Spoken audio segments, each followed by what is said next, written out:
每天早晨的公车上，您是否也看过这样的画面？一位阿公靠在窗边，不断点住头小睡。司机一刹车，他惊醒过来，揉揉眼睛，却又马上打瞌睡。许多年长的朋友都说，我晚上睡不好，白天补个眠音，该没问题吧？然而，这样的状况其实正透露着身体的警讯。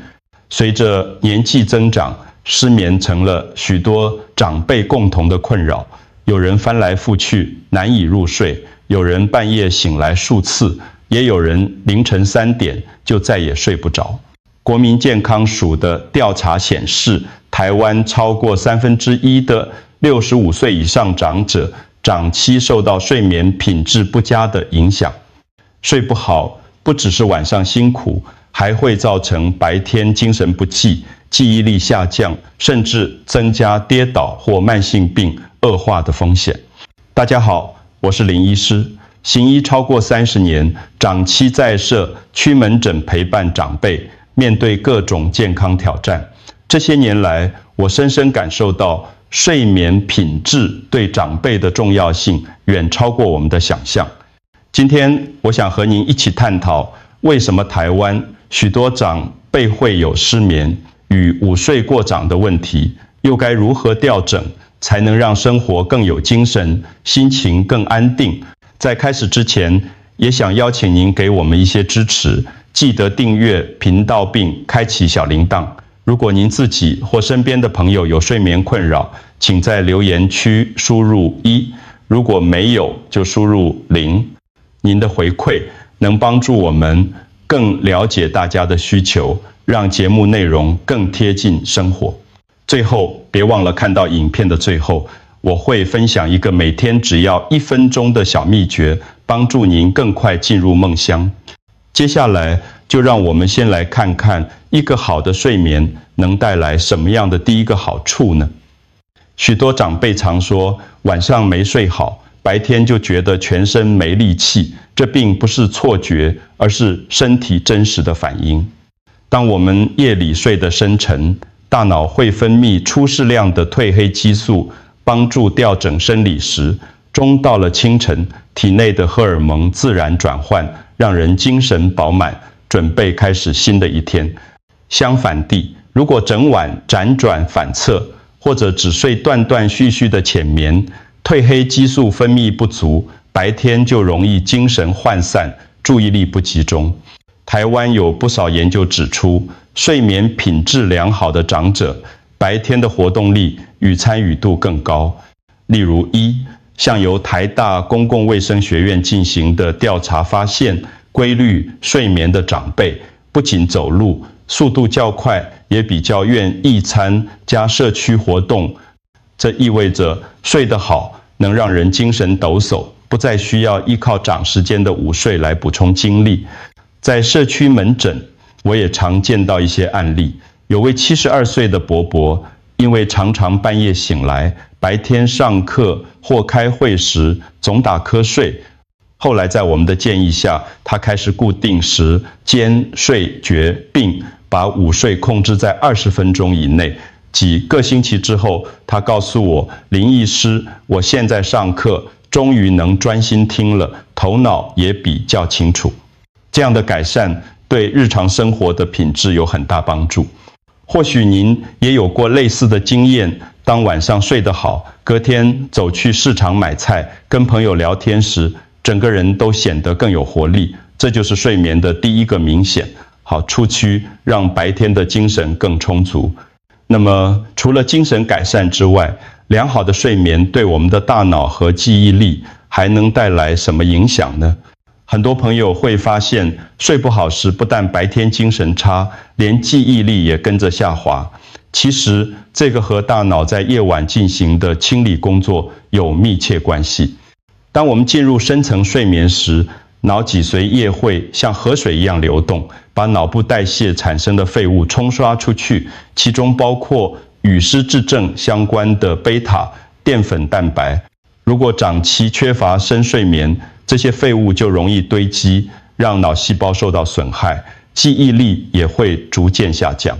台湾失智症协会曾经指出，睡眠障碍是失智症的重要危险因子之一。根据他们的统计，许多在早期出现健忘症状的长辈，往往同时伴随有长期失眠的问题。换句话说，睡得好等于是在替大脑打扫环境，降低未来认知退化的风险。在我的门诊中，有一位68岁的阿姨就分享过，她常常因为睡不好而忘记事情，连刚刚讲过的话都会立刻想不起来。后来透过规律运动与睡眠习惯的调整，她发现自己的专注力和记忆力都稳定许多。她说，以前常常找不到钥匙，现在比较少发生了。这样的转变让她重新找回自信，也让家人减少许多担忧。朋友们，不知道您平常的睡眠习惯是怎么样呢？您是容易入睡，还是常常翻来覆去？欢迎在留言区分享您的经验，或许能给其他观众一些启发。很多长辈在改善睡眠后，也发现不仅记忆变好，情绪好像也跟着稳定下来。为什么会这样呢？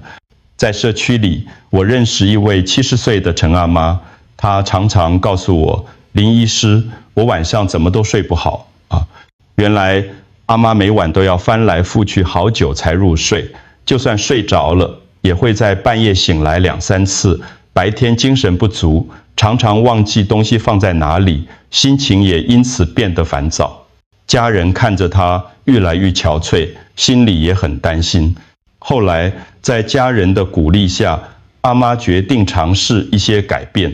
她开始固定时间上床睡觉，每天早上也尽量在同一时间起床。午睡方面，她从原本的1个小时以上，慢慢减少到20分钟左右。睡前不再喝浓茶，而是换成一杯温牛奶，还会做几分钟深呼吸，让身体放松。刚开始的时候，阿妈还是有些不习惯，但在坚持了几周后，她惊喜地发现自己晚上比较容易入睡，半夜醒来的次数也减少了。最重要的是，白天的精神变好了，和邻居聊天，到市场买菜时，整个人都显得更有活力。几个月之后，阿妈甚至告诉我，她的记忆力也有所改善。以前常常忘记交水电费，现在能准时处理。以前容易因为睡不好而发脾气，现在心情也稳定许多。他笑着说，林医师，原来睡觉真的比什么补品都重要。这个故事提醒我们，改变睡眠习惯虽然需要耐心，但只要一步一步调整，生活就会出现明显的转变。那么除了精神和记忆的改善，睡眠对我们的身体还能带来哪些保护呢？很多长辈以为睡眠只是为了休息，其实它对心脏与血管的保护作用非常关键。当我们进入深层睡眠时，交感神经会暂时休息，血压自然下降，心跳也会变得平稳。这段时间就像给心脏安排了一个放松的时刻。如果晚上总是睡不好，心脏和血管就无法获得足够的调整，长期下来，血压容易升高，心脏病与中风的风险也会跟着增加。根据台湾心脏学会的研究，长期失眠的长者，心肌梗塞的风险比睡眠正常的人高出将近30%。这不是小数字，意味着睡不好不仅是白天没精神，更是影响心血管健康的重要因素。相反地，当长辈能维持良好的睡眠品质，血压往往比较稳定，早晨测量时也不容易出现大幅度的波动。我印象深刻的是一位65岁的伯伯，他长期有高血压，药也吃得很规律，但血压总是忽高忽低。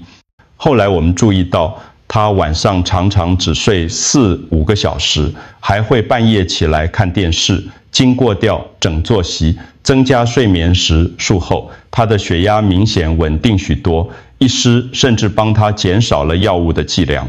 他自己也笑着说，原来睡好就是最好的降压药。或许您会发现，当心脏和血管受到保护时，整个人看起来更有精神，活动起来也更自在。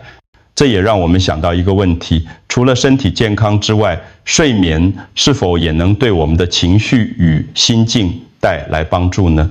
很多长辈告诉我，他们一旦晚上没睡好，隔天脾气就特别急躁，甚至会因为一点小事而对家人发火。这不是性格的问题，而是大脑在缺乏睡眠时，情绪调控的能力变弱了。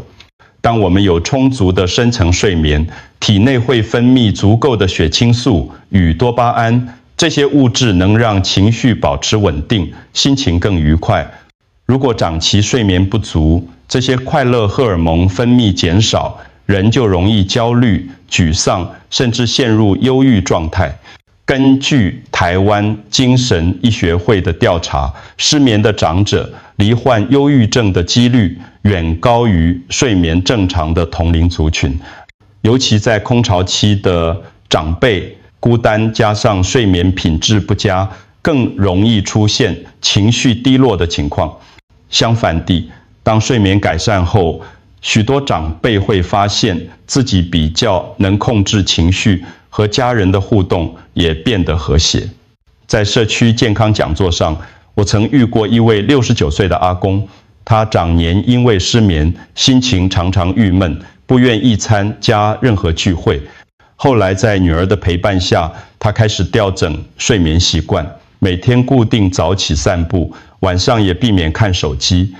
3个月后，他告诉我，林医师，我现在笑得比较多了，跟朋友聚餐也觉得开心。这样的转变不仅让他自己轻松，也让家人感到欣慰。或许你也会发现，当情绪稳定下来，生活中的许多挑战似乎都变得比较容易面对。那么这些看似分散的好处，其实背后有一个共同的医学原理呢？到目前为止，我们谈到睡眠能让白天更有精神，保护记忆力，稳定血压，甚至让情绪更愉快。这些看起来像是分开的效果，其实背后都有一个共同的医学原理。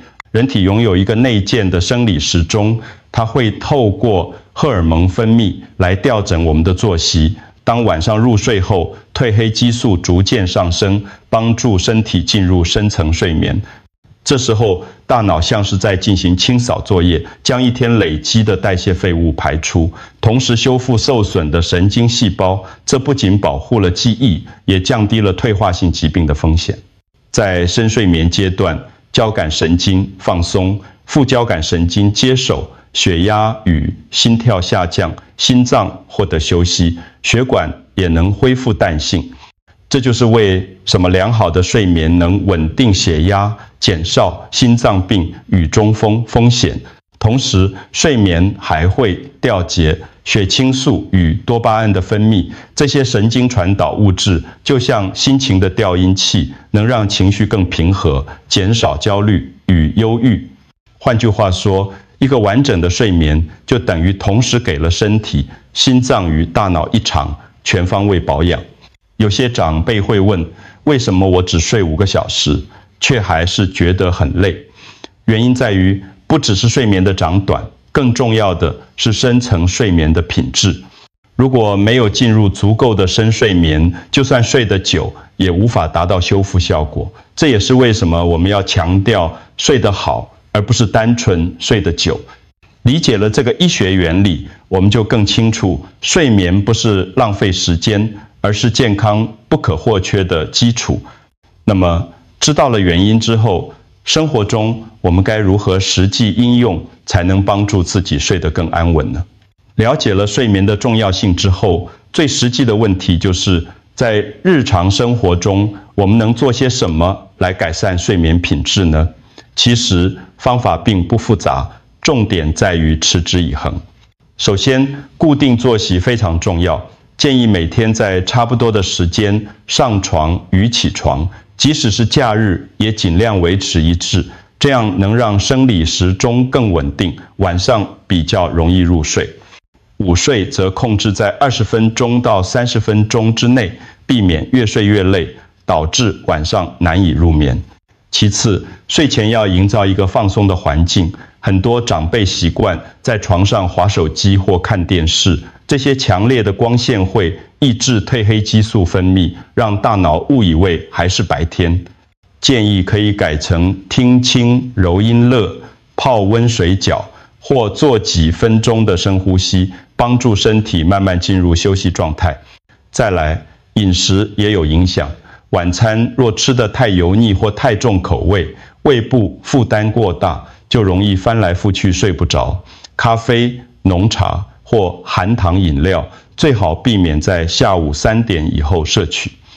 相反地，一杯温牛奶或是含色氨酸的食物，像是香蕉、坚果，反而能帮助放松。在门诊里，我曾遇到一位68岁的阿公，他习惯每天晚上饭后泡一壶浓茶，长期下来，他抱怨自己常常半夜清醒。后来我们建议他把茶改在白天饮用，晚上则换成温水或牛奶。1个月后，他惊喜地发现自己比较能一觉到天亮，整个人也有精神许多。朋友们，不知道您平常有什么帮助入睡的小方法呢？或者您最常遇到的困扰是什么？欢迎在留言区分享。您的经验也许能帮助到更多需要的朋友。很多人会好奇，既然生活方式能影响这么多，那么我们该如何把重点整理成几个简单好记的原则呢？说到这里，或许您会觉得资讯很多，不容易全部记住。其实我们只需要把重点浓缩成几个简单的原则，就能更清楚地掌握。第一，维持规律的作息，每天固定时间上床，固定时间起床，帮助生理时钟稳定运作，这是所有改善睡眠方法的基础。第二，午睡要有节制，建议控制在20分钟到30分钟之内，避免睡太久，打乱晚上的睡眠结构。短暂的小睡就像充电，够用就好。第三，饮食与环境的调整，下午3点以后，避免咖啡因与含糖饮料，晚餐不要太油腻，睡前尽量保持环境安静，灯光柔和，不在床上滑手机或看电视。第四，养成睡前放松的习惯，可以听轻音乐，做深呼吸或泡脚，让大脑收到准备休息的讯号，帮助顺利入眠。这4点原则看似简单，却能对睡眠品质带来长远的改变。很多时候，我们想要一夕之间见效，但真正的关键在于每天一点一滴的坚持。只要方向正确，效果就会逐渐显现。或许您会问，那有什么更简单的小方法可以帮助我更快入睡呢？其实是有的，我准备了一个每天只要1分钟的小秘诀，会在影片的结尾分享给大家。我知道要改掉几十年养成的睡眠习惯并不容易，很多朋友会说，我就是习惯晚睡，临时要我早点休息，怎么可能一下子做得到呢？这样的心情我完全理解，毕竟每个人都有自己的生活，步调要调整，需要时间和耐心。不过，请您相信我，睡眠并不是可有可无的小事，而是支撑健康的根基。当我们愿意每天花一点点心思去改善，无论是固定作息、缩短午睡，还是睡前让自己放松，身体都会在不知不觉中给予回报，精神更好，心脏更稳定，记忆力也会慢慢提升。在结束之前，我想送给您一个简单的小秘诀：每天睡前，请找一个安静的地方，闭上眼睛，做3次深而慢的呼吸。这个动作只需要1分钟，就能帮助大脑切换到休息模式，更容易进入梦乡。很多长辈尝试后都告诉我效果很好。如果今天的内容对您或身边的人有帮助，诚挚邀请您订阅我们的频道，并把影片分享给需要的朋友，能够一起守护健康，比什么都更珍贵。最后提醒您，本影片仅提供一般健康资讯，不能取代医师的诊断与治疗。如果您有长期失眠或相关困扰，请务必咨询专业医师。祝福您夜夜好眠，天天平安。愿每一个清晨，您都能带住笑容，开始新的一天。